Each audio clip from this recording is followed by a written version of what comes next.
গরাইবুহু, কোরআনুল কারীম এমন একটা কিতাব, এর আশ্চর্যতা কোনোদিন শেষ হবে না।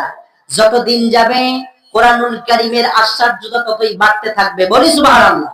বিশ্বনবী বলেন, ফিহি মাসাবিহিল হুদা ওয়া মানারিহিল হিকমা, এটি হচ্ছে হেদায়েতের মশাল এবং জ্ঞান বিজ্ঞানের কুল কিনারাহীন বিশাল সাম্রাজ্য। আমার আল্লাহ তাআলা বলছেন, ওয়া মান আসদাকা মিনাল্লাহি কিলা, দুনিয়াতে আর কে আছে যে আল্লাহ থেকেও সত্য কথা বলে? বলেন আল্লাহু আকবার।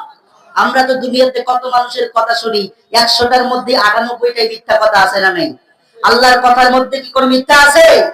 আল্লাহ রাব্বুল আলামিন জানান, وتمت كلمة ربك صدقا وعدلا لا مبدل لكلماته وهو السميع العليم।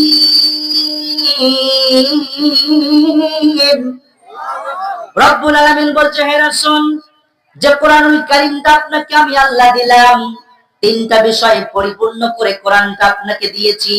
এক নম্বরে কোরআনে যতগুলো কথা আমি দিয়েছি, ওয়াতাম্মাত কালিমাতু রাব্বিকা সিদকা, যতগুলো কথা বাণী বিধান আমি আল্লাহ কোরআনে দিলাম, এই সবগুলো কথা শুধু সত্য নয়, মহা সত্য কথা। বলি সুবহানাল্লাহ। দুই নম্বরে আল্লাহ রাব্বুল আলামিন জানালেন, ওয়া আদালা, যতগুলো বিধান আমি আল্লাহ কোরআনে দিয়েছি, প্রত্যেকটা বিধানকে ইনসাফ করে দিয়েছি। কোন বিধান আমার কোন বান্দার উপরে আমি জুলুম করে দেই নাই। আমার গোলামেরা যাতে পালন করতে পারে, আমার বান্দারা যাতে আমল করতে পারে, তাদের জন্য যাতে সহজ হয়, এরকম ইনসাফপূর্ণ বিধানগুলোই আমি আল্লাহ রাব্বুল আলামিন কোরআনে দিলাম। তিন নম্বর আল্লাহ তাআলা জানালেন, লা মুবাদদিলা লিকালিমাতিহি ওয়া হুয়াস সামিউল আলিম।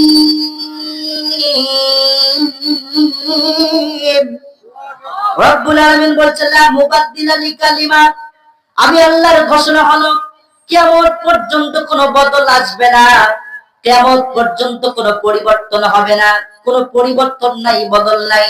নতুন কোনো ওহী নাজিল হবে না, নতুন কোনো নবী রাসূল পৃথিবীতে আসবে না। কিয়ামত পর্যন্ত কোরআনুল কারীমকে আমি আল্লাহ তাআলা অপরিবর্তিত করে দিলাম। বিজ্ঞান যত নতুন প্রযুক্তি আবিষ্কার করবে, কোরআনুল কারীমের গবেষণা তত নতুন করে মানুষকে তথ্য দেবে। বলি সুবহানাল্লাহ। আরেকটু জোরে বলি সুবহানাল্লাহ। সেই বিস্ময়কর কিতাব আমরা পেয়েছি। এবার যদি আমরা এই কিতাবকে বলি, ও কোরআন, সত্য সহ ইনসাফপূর্ণ অপরিবর্তিত কিতাব, তুমি পৃথিবীতে কেন আসলে, তোমার কাজ কি? এই প্রশ্ন কোরআনকে করলে কোরআন মনে হয় জবাব দিতে পারবে না। পারবে? এই প্রশ্ন যদি কোরআনকে করা হয়, আবার আল্লাহ রাব্বুল আলামিন সূরা নিসায় জানিয়েছেন, ইন্না আনজালনা ইলাইকাল কিতাবা বিল হাক্কি লিতাহকুমা বাইনান নাসি বিমা আরাকাল্লাহ।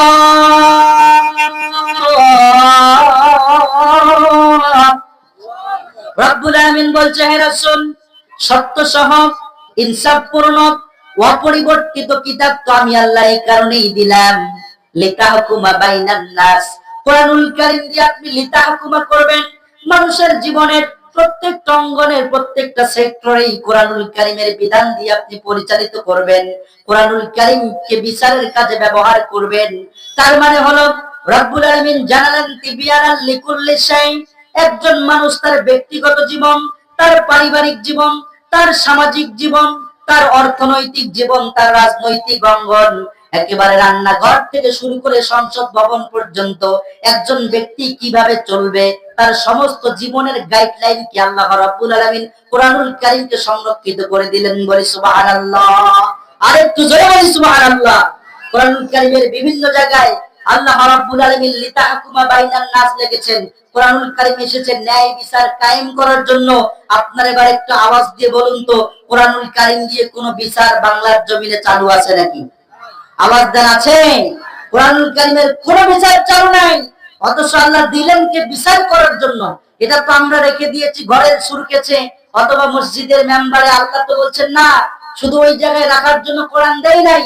রাষ্ট্রীয় সম্মানের সবথেকে উঁচু যে স্থান, সংসদ ভবনে কোরআনুল কারীম থাকবে, সেই জায়গা থেকে কোরআনুল কারীম আইন দেবে, বিধান দিবে, সেই বিধানগুলো দিয়ে মানুষের জীবনের সার্বিক জীবনে পুনর্বিন্যাস সাধন করে আল্লাহর সন্তুষ্ট অর্জন করে কোরআনুল কারীম দিয়ে মানুষের বিচারের কাজগুলো হবে, ঠিক কিনা বলেন? অথচ বাংলাদেশে অসংখ্য মানুষের অসংখ্য নীতিমালা আছে না নাই? এতগুলো নীতিমালার মধ্য দিয়েও কোরআনুল কারীমের একটা আইনও যদি প্রতিষ্ঠিত থাকতো, তাহলে বাংলার জনগণগুলো এর সুফল স্বচক্ষে বাংলার জমিনেই দেখতে পেত, ঠিক কিনা বলেন?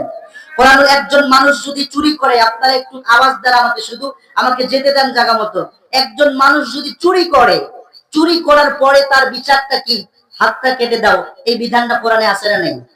এরপরে একজন মানুষ যদি জেনা বিচার করে, অন্যায় ভাবে কোনো মেয়েকে ধর্ষণ করে অথবা পরকীয়া করে কোনো নারীকে ধর্ষণ করে, তাহলে তার শাস্তি কি হবে?